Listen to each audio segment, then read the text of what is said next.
Thank you for tuning in to KBRA podcasts. We cover topical research discussion, industry commentary, and more. As KBRA continues to expand globally, KBRA podcasts are a go-to source for intimate briefings directly from our knowledgeable team members and guests. In this episode, Bill Cox, Global Head of Corporate Financial and Government Ratings at KBRA, opens an interesting conversation between Van Hesser, Chief Strategist, and Joan Feldbaum-Vidra, KBRA's Head of Sovereign Ratings.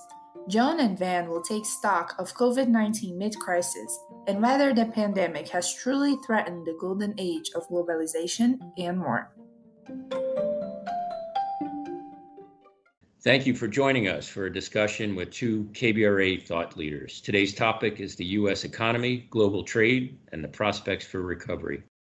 KBRA maintains a AAA rating and a stable outlook on the U.S. government's debt despite the ongoing fiscal and economic challenges posed by the COVID crisis, as well as the fiscal imbalance that pre-existed the pandemic. Our ratings rests upon our belief in the strength of the U.S. dollar and the as yet unfettered fiscal flexibility of the U.S. government. Nevertheless, we, like everyone else, have our eyes peeled on Washington, waiting to learn the timing, size, and efficacy of fiscal stimulus. Leading our discussion today, Joan Vidra, our head of sovereign ratings, has over 20 years of experience in sovereign ratings and emerging and frontier market finance across all regions of the world. And Van Hesser, our chief strategist. Prior to his current role, Van ran our corporate and financial institutions ratings businesses, and he came to KBRA with over 30 years of markets experience as an investment banker, sell-side research analyst, and director and institutional investor. Hi, Van. How about you kick us off and share your thoughts on the state of the economy at present and tell us what you think about the prospects for recovery? I'd be happy to, Bill. So let me echo your welcome to our listeners out there, and we would encourage everyone to let us know your thoughts around our comments. We really want to make this a dialogue. All right, let's talk about 2020. The first thing to mention is just how unique this downturn is. The usual pattern of a buildup of excesses that then goes through a correction, bottoms out before gradually recovering.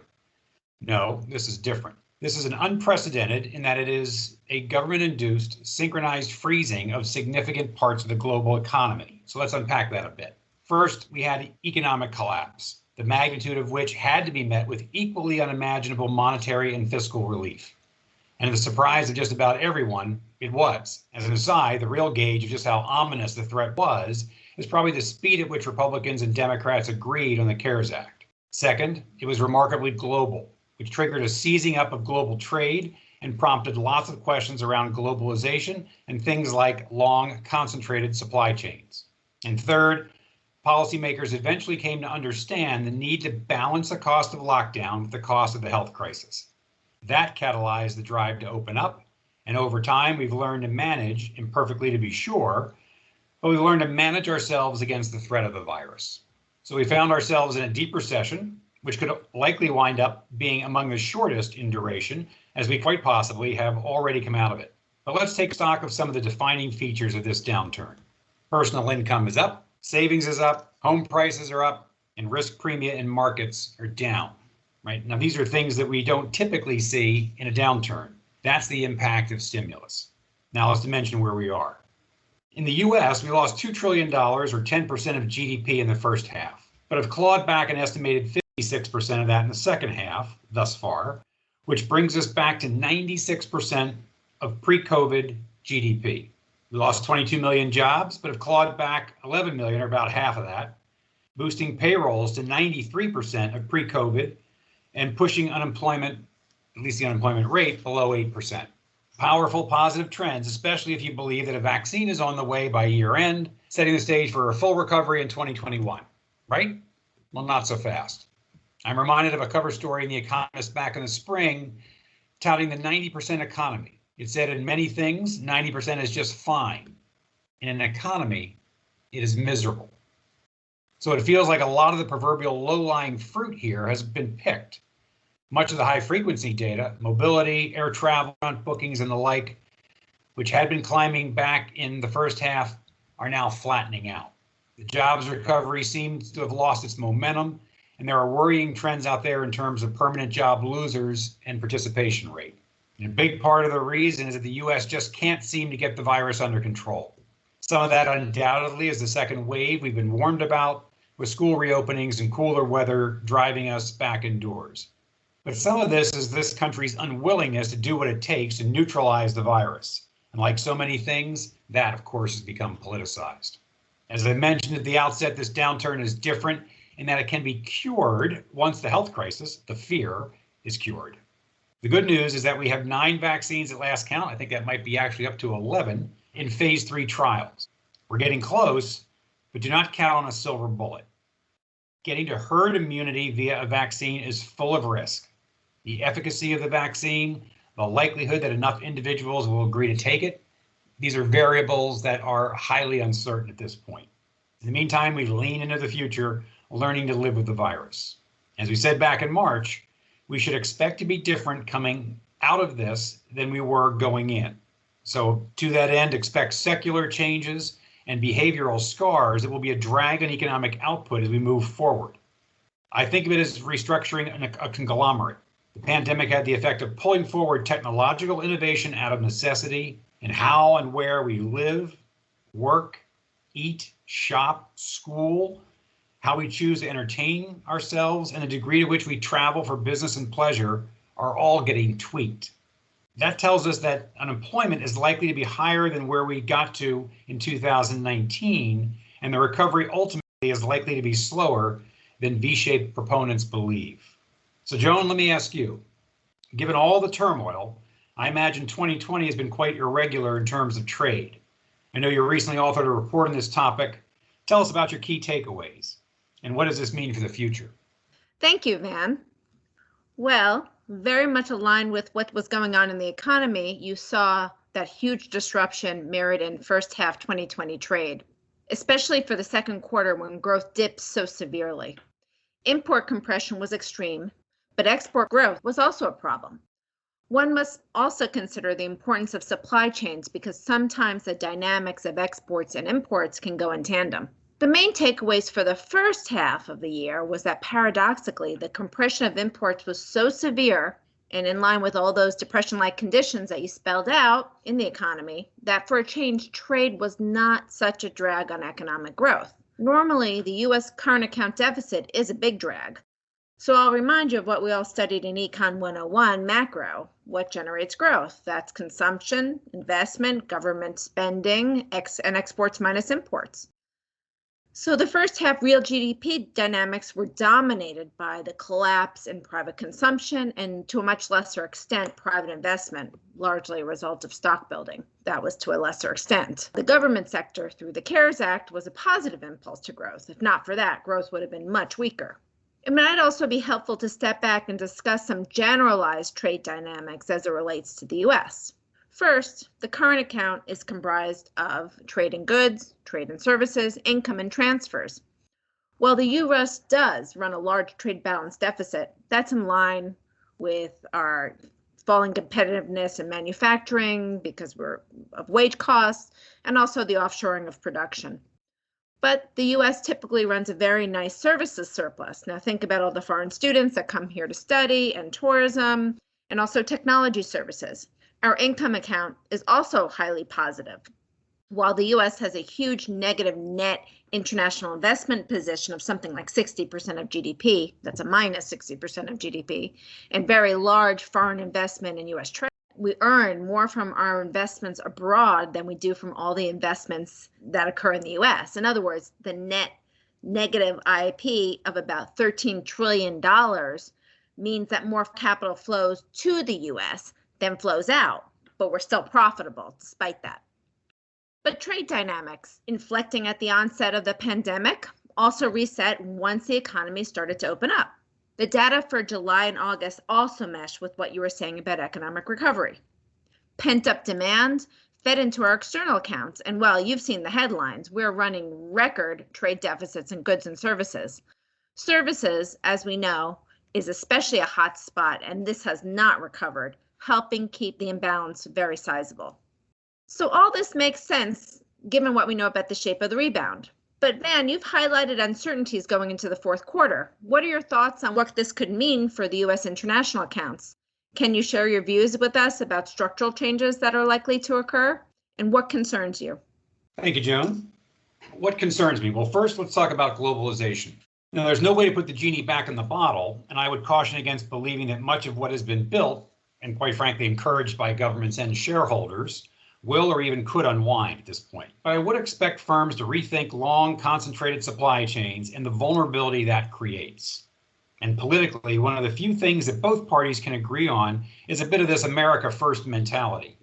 That means onshoring where possible and continuing an active interest in U.S. labor when negotiating trade deals. I do worry about the rise of nationalism, destabilizing world order. Trade, travel, and migration has become highly politicized, as have capital flows, and there will be an economic cost to bear as a result. Nationalism also makes solving big problems such as climate change and how to deal with rogue states more difficult. I worry about many facets of the U.S.-China relationship, which has evolved from a codependent relationship into more of a race over who will lead the so-called Fourth Industrial Revolution. And I'm less worried about the exceptionalism of the United States, where we continue to be the cleanest shirt in the laundry, or a safe haven for global capital. That should preserve the strength of the dollar, despite reports to the contrary. It will also support our risk markets, which of course are backstopped by the Federal Reserve. It all seems so elegant, at least at the moment. Now let me throw it back to you, Joan. Geopolitical developments were also included in your recent piece. Tell us what you were thinking about on that front, and I'm sure our trading relationship with China is near the top of your list. Sure, Van. Well, as many of our listeners know, at KBRA, we're very big believers in looking at the data over headlines. There's a lot of headline news, but the data is what tells us the story. The data actually supports the headlines when we talk about China. The phase one trade deal with China is active, and actually the data through the first half underscores a detente has been reached with China. U.S. goods exports to China only fell by minus 3.4% in January through July. Compared that to what happened with goods exports to the rest of the world, that was a very small number. Now, it should have been positive, of course, the phase one trade deal, the intention of that was for exports to grow. But given what was happening in the world, that negative 3.4% number is not too bad. It shows signs that phase one is indeed working, and China is importing more goods from the U.S., as has been negotiated. And second, it also indicates that China is well on its way towards recovery.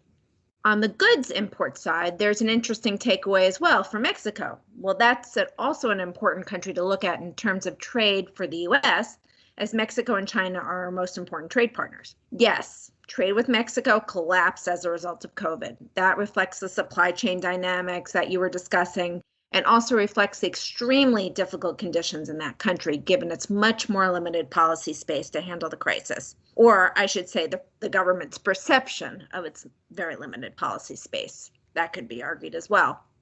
However, pre-COVID, despite the renegotiation of NAFTA and all the disruption that involved, Mexican trade with the U.S., the flip side to our deficit, swelled since Trump took office. Perhaps partially this is explained by trade diversion from China, but whatever the case, the data tells a story. If you don't mind, Van, I'll get to the geopolitical implications after I hear your remarks on the elections. The elephant in the room. Can you share your thoughts, particularly what it might mean for globalization and trade? Yes, the elections. Remarkable in so many ways. This seems to be coming down to a referendum on the Trump experiment. This campaign season is not exactly our finest moment. But looking at this purely from an analytical perspective and taking into account polling and whispers, it's clear to us at this stage of the game, this race is Joe Biden's to lose, and a blue wave, a Democratic sweep, is entirely possible, if not probable. From a global perspective, I believe our allies would welcome an end to the drama, and Joe Biden is a throwback, a believer in global alliances and diplomacy, and that will be quite a change. Economically, he's more of a centrist, at least by Democratic standards. Is he a Trojan horse for the progressives and socialists? I don't think so. I think he believes he can reawaken the moderates in Congress. It's where his instincts naturally go. He won't be afraid of stimulus, but he won't spook markets, we believe, with grandly scaled new deals. He'll champion infrastructure spend, inclusive of technology, and clean energy. On trade, historically, he's been a proponent of rules-based open markets but I think he has evolved his thinking a bit to where he now supports input of labor and environmental concerns into trade negotiations, which is a more aggressive stance. And he understands the challenge that China represents, but is more likely to engage via multilateral diplomatic channels. All in all, we could do worse. Joan, what are you focused on geopolitically? Okay, Van. Well, I think some dynamics that are in play straddle the future, no matter what administration or government complexity comes next. Even if the trade war is contained, there's so many ways to fight this battle. And this is a question about technological dominance and Pax Americana at the end of the day. So even if the tone changes, the directional is not likely to change. Trade wars can be fought through tariffs, like Trump is doing, but also by non-tariff barriers, such as bans on companies, such as TikTok and Huawei, or subsidies. There are lots of creative solutions here, and I think we'll see quite a few of them. But we also have to think about the prospect that Mexico stands to gain as the U.S. needs a profitable backyard. It needs a profitable manufacturing hub for its own security. This could also give greater buoyancy to Puerto Rico, for example. We shall see. Lots of question marks regarding those two. As China climbs up the income ladder, it does lose its grip somewhat. We already know its supply chains have been expanded to Vietnam, and it's no surprise that now Vietnam is on the list of the U.S. Treasury to watch for currency manipulation. China will start to face, as it climbs up the income ladder, the same vulnerabilities over time that we do, but in the context of a very different economy than the U.S. has, and also a very, very indebted country. On top of the debt it has in its own country, the debts applied to other countries is also an issue. China is the most important bilateral creditor now. A lot of this is part of its geopolitical strategy that was been manifested in the One Belt, One Road initiative. Well, sure enough, with COVID, many countries are having difficulties meeting their debt payments to China and to bondholders as well, in fact. But China, how this works out is still uncertain. China could stand to gain from this. It could gain greater leverage in this OBR initiative, One Belt, One Road initiative. So these countries' debt vulnerabilities may actually translate into a gain for China. We shall see. There's an awful lot to watch, but trade dynamics are likely to become even more complicated. Well, that just about wraps up this podcast. We want to thank you for participating, and please keep the dialogue open. Thanks again. And thank you. We'll talk to you soon. This concludes today's episode.